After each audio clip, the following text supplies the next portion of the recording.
Dans cet ouvrage de 1934, appelé Les techniques du corps, Marcel Mauss rassemble un certain nombre d'observations, d'enquêtes qu'il a lui-même effectuées ou qui lui ont été données par d'autres chercheurs, et il constate tout d'abord dans la première partie du texte que ces comportements, ces usages du corps, ces manières d'utiliser son corps, eh bien, font tout l'objet dans la sociologie et les sciences humaines et sociales naissantes d'un classement dans la catégorie divers. On ne sait pas comment unifier l'ensemble de ces pratiques, et c'est à travers cet article que le premier, Marcel Mauss, va unifier ces pratiques comme les techniques du corps. C'est le titre de l'article, et il explique ce que cela signifie dans l'extrait suivant, qui est en fait le tout premier paragraphe du texte, le début du texte. Je dis bien les techniques du corps, parce qu'on peut faire la théorie de la technique du corps à partir d'une étude, d'une exposition, d'une description pure et simple des techniques du corps. J'entends par ce mot les façons dont les hommes, société par société, d'une façon traditionnelle, savent se servir de leur corps. En tout cas, il faut procéder du concret à l'abstrait et non pas inversement. On retiendra ici la définition des techniques du corps, les façons dont les hommes, société par société, d'une façon traditionnelle, savent se servir de leur corps. Afin d'expliquer ce concept des techniques du corps, afin d'expliquer en quoi le travail de Marcel Mauss a été fondamental pour la sociologie, l'anthropologie et également ce qui nous concerne plus les STAPS, je vous propose de revenir à un certain nombre de ces exemples qu'on a évoqués au début de notre propos, qui au début étaient classés dans la catégorie divers et qui désormais, grâce à Mauss, sont associés à des usages sociaux du corps. Nous reviendrons là-dessus. Premier exemple, il concerne les femmes maoris observées par Elsden Best au début du XXe siècle, dans un ouvrage traduit en français en 1925. Nous citons à nouveau l'article de Marcel Mauss. Tout ceci se rattache facilement à un certain nombre d'autres faits. Dans un livre d'Elsden Best, parvenu ici en 1925, se trouve un document remarquable sur la façon de marcher de la femme maori en Nouvelle-Zélande. Les femmes indigènes adoptent un certain guet, à savoir un balancement détaché, cependant articulé des hanches, qui nous semble disgracieux, mais qui est extrêmement admiré par les Maoris.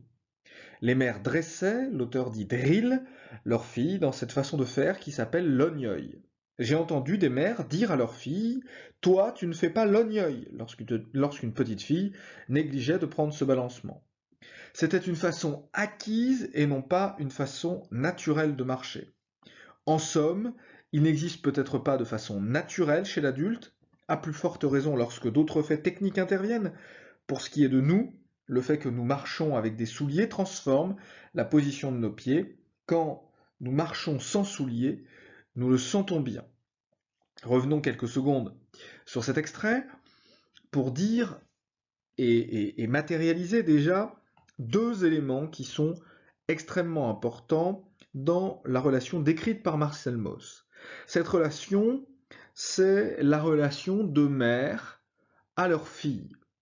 Cette relation, c'est une relation d'autorité que l'auteur essaye de nous mettre en valeur à travers l'insistance du dressage, la traduction littérale du mot drill en anglais. L'auteur insiste également en évoquant cette anecdote, celle d'une mère qui dit à leur fille spécifiquement, toi tu ne fais pas l'ognoy, toi tu n'as pas cette façon de marcher. Pourquoi les filles et pourquoi de mère en fille? Cette façon traditionnelle qu'on a vue dans la définition donnée par Marcel Mauss. Pourquoi les filles acceptent-elles cet ognoy? Eh bien, parce qu'on voit que c'est un enjeu important pour la communauté, que ça leur permet d'être intégrés socialement à la communauté, et surtout Cet onyoi, eh bien, c'est imiter, reproduire un geste que font les mères, les femmes, c'est-à-dire d'une certaine manière celles qui ont l'autorité dans un premier temps et dans un second temps, nous y reviendrons à travers d'autres exemples, celles qu'elles admirent. Enfin, un mot sur la deuxième partie du texte, qui n'est plus la citation de l'ouvrage d'Eldon Best, pour dire que Marcel Mauss nous donne déjà une explication de ce que signifient pour lui les techniques du corps. Il met bien l'accent sur le fait que dans cette manière de percevoir les choses, si ces jeunes filles maoris marchent d'une certaine manière, c'est bien pour reproduire un geste appris socialement, un geste acquis et non pas un geste naturel. L'occasion pour Mauss de rappeler que la chose la plus naturelle, en l'occurrence marcher, eh bien, dans sa manière d'être effectuée, est quelque chose qui est acquis socialement, le fruit d'un apprentissage, d'une éducation, nous allons y revenir. Je pourrais vous donner un autre exemple. Manger, par exemple, est aussi quelque chose qui, pour nous, est parfaitement naturel, mais notre façon de manger, d'une société à une autre, d'une éducation à une autre est différente. Dans certaines sociétés, on va manger avec les mains, dans d'autres, avec des couverts. Et si, j'entendais l'anecdote récemment, vous prenez une jeune fille de très très très bonne famille bourgeoise habituée à manger bien régulièrement dans des restaurants et qui un jour demande à son père d'aller au McDonald's parce que ses copines de classe vont au McDonald's, son père l'amène, elle s'assoit sur une table du McDonald's et lui fait la réflexion suivante: Papa, elle est où la nappe? Il n'y a pas de nappe ici. Oui, mais c'est pas un restaurant alors. On voit bien que tout ça est parfaitement de l'ordre de l'acquis. Comme marcher, manger est un acte naturel, mais la manière qu'on a de l'accomplir est le fruit d'un apprentissage social. Je vous donne un autre exemple. À travers la course, il note que sur la course, il a vu le changement de la technique. Son professeur de gymnastique, sorti un des meilleurs de Joinville, vers 1860, lui ayant appris à courir les poings collés au corps, mouvement qui nous apparaît évidemment complètement contradictoire au mouvement de la course, et en réalité, il n'a constaté cette contradiction que à la fin du 19e siècle, lorsqu'il a vu les coureurs professionnels anglais pour comprendre qu'il fallait eh bien, courir autrement pour être plus efficace. À nouveau, pourquoi il courait de manière différente? Nous avions un professeur qui jouait de son autorité et aussi eh bien, d'une certaine admiration, qui a appris, qui a éduqué Mauss à une certaine façon de courir. L'anecdote, pourquoi cette façon de courir au bataillon de Joinville dans cette deuxième moitié du 19e siècle. Le sport, nous y reviendrons dans les prochaines capsules numériques, est très lié dans sa modernité, dans son professionnalisme à l'Angleterre, ce qui peut expliquer pourquoi immédiatement ces coureurs anglais cherchent à être le plus performant possible dans la course. Quand on apprend à courir au bataillon de Joinville, on n'apprend pas nécessairement à faire du sport, on apprend une activité physique, et une activité physique qui peut avoir un intérêt si un jour les jeunes sont amenés à aller combattre pour l'armée française. En effet, dans l'armée, on a ce qu'on appelle des bardas sur le dos, des grands sacs à dos qui peuvent peser jusqu'à 40 kg. Et vous en avez tous fait l'expérience, courir avec un sac à dos est particulièrement désagréable, puisque quand les gestes du corps qui nous portent vers l'avant eh bien, sont accomplis, le sac à dos, lui, a une forte tendance à se porter vers l'arrière, et inversement, quand le sac à dos revient vers l'avant, c'est pour contrer un mouvement du corps qui, lui, a tendance à se redresser. Eh bien, c'est pour maintenir via deux ficelles en bas de ce grand sac à dos qui finissait sur les fesses, de ce barda, c'est pour maintenir ce sac à dos collé contre le dos, éviter ces mouvements qui venaient altérer les mouvements de la course avec le barda, que l'on courait avec les deux bras collés au corps comme pour maintenir ce sac à dos. Vous allez me dire, Mauss n'a jamais couru avec ce sac à dos, Mauss n'apprenait pas à courir avec ce sac à dos, mais son prof de sport, lui, avait appris à courir dans ce contexte-là, il ne faisait pas nécessairement le lien entre cette forme de course et le sac à dos, et il a donc reproduit cet apprentissage. On voit bien qu'en fonction de notre éducation, de notre apprentissage, de ce que l'autorité nous transmet, nos techniques du corps, nos usages sociaux du corps sont différents ici, dans deux sociétés pourtant relativement semblables, entre l'Angleterre et la France dans la deuxième moitié du XIXe siècle. Le premier exemple de Mauss est sûrement un des plus importants car il va nous permettre d'ouvrir la réflexion à une certaine modernité. En effet, dans l'exemple que je vais vous lire, on retrouve la logique de transmission, on retrouve ce lien entre une société et les techniques du corps, entre une société relativement homogène et un certain usage du corps, mais on perd la logique d'autorité au profit de l'imitation, du mimétisme, et on va donc pouvoir constater que finalement, la transmission de ces techniques du corps ne se fait pas toujours sous l'égide d'une mère ou d'un père envers ses enfants, ou alors d'un maître et d'un apprenti, que les choses sont parfois beaucoup plus insidieuses, et ça nous permettra d'ailleurs, en revenant sur la définition de Mauss, de légèrement l'amender et d'ouvrir à des thématiques plus contemporaines. Une sorte de révélation me vint à l'hôpital, écrit Marcel Mauss. J'étais malade à New York, je me demandais où j'avais déjà vu des demoiselles marchant comme mes infirmières. J'avais le temps d'y réfléchir. Je trouvai enfin que c'était au cinéma. Revenu en France, je remarquais, surtout à Paris, la fréquence de cette démarche. Les jeunes filles étaient françaises et elles marchaient aussi de cette façon. En fait, les modes de marche américaines, grâce au cinéma, commençaient à arriver chez nous.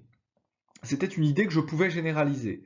La position des bras, celle des mains pendant qu'on marche, forment une idiosyncrasie sociale et non simplement un produit de je ne sais quels agencements et mécanismes purement individuels, presque entièrement psychiques.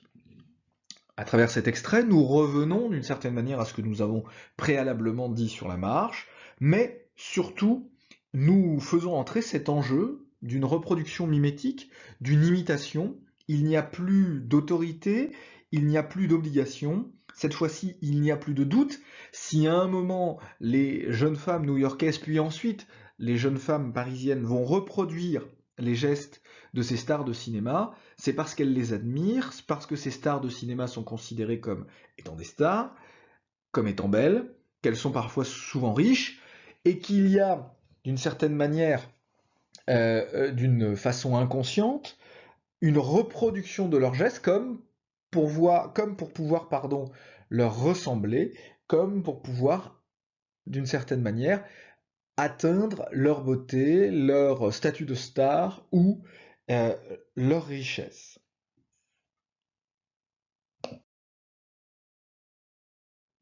Enfin, Mauss explique également dans son texte, à travers l'extrait suivant, eh bien, ce qui se joue, ce qui se passe, nous l'avons largement déjà défriché, mais il nous semble important de revenir dessus définitivement. Enfin, une autre série de faits s'imposait. Dans tous ces éléments de l'art d'utiliser le corps humain, les faits d'éducation dominaient. La notion d'éducation pouvait se superposer à la notion d'imitation, car il y a des enfants, en particulier, qui ont des facultés très grandes d'imitation, d'autres de très faibles, mais tous passent par la même éducation, de sorte que nous pouvons comprendre la suite des enchaînements. Ce qui se passe, c'est une imitation prestigieuse. L'enfant, l'adulte, imite des actes qui ont réussi et qu'il a vu réussir par des personnes en qui il a confiance et qui ont autorité sur lui. L'acte s'impose du dehors, d'en haut, fût-il un acte exclusivement biologique concernant son corps. L'individu emprunte la série des mouvements dont il est composé à l'acte exécuté devant lui ou avec lui par les autres. Cet extrait résume largement tout ce que nous venons de dire et conclut notre propos, même s'il ne conclut pas le propos de Marcel Mauss. L'occasion de refaire un point sur l'ensemble de ce texte et de voir, notamment à travers le dernier exemple des jeunes infirmières, quelles modifications on peut voir de sa définition aujourd'hui et quels travaux ont pu ouvrir à une certaine modernité. En effet, Mauss nous décrit d'une certaine manière des sociétés très homogènes, comme la société traditionnelle, culturaliste des Maoris, où en effet la reproduction traditionnelle est rendue quasiment indispensable par un caractère très fermé avec du groupe, qui fait que celui qui déciderait de se met en marge définitivement. Ce n'est plus véritablement le cas dans nos sociétés aujourd'hui. Aujourd'hui, nous pouvons avoir des attachements différents à des sous-cultures différentes. Par exemple, dans un lycée, vous verrez des gens habillés comme des skateurs, des geeks, des babacools, des wesh-wesh et des gothiques. Et même si le gothique venait à être le seul de son lycée, il pourrait toujours, le week-end au cinéma, dans un concert, rencontrer un autre gothique d'un lycée d'à côté. Ça n'était évidemment pas le même exemple dans la société des Maoris, beaucoup plus fermée. On est qui plus est au début du XXe siècle, l'aviation commerciale n'existe pas, les bateaux sont relativement peu nombreux à passer dans ces îles, et donc le choix de la marginalité est un choix qui a beaucoup plus de compétences, ce qui beaucoup plus d'impact. Ce qui nous ramène, d'une certaine manière, à la définition de Mauss, souvenez-vous, les façons, société par société, d'une façon traditionnelle. Eh bien, d'utiliser notre corps. Eh bien, cette façon traditionnelle, d'une certaine manière, elle va s'éteindre, et donc plutôt que de parler de technique du corps, on va parler des usages sociaux du corps, notamment en faisant référence au travail de Luc Boltanski dans les années 70, que je vous invite à suivre.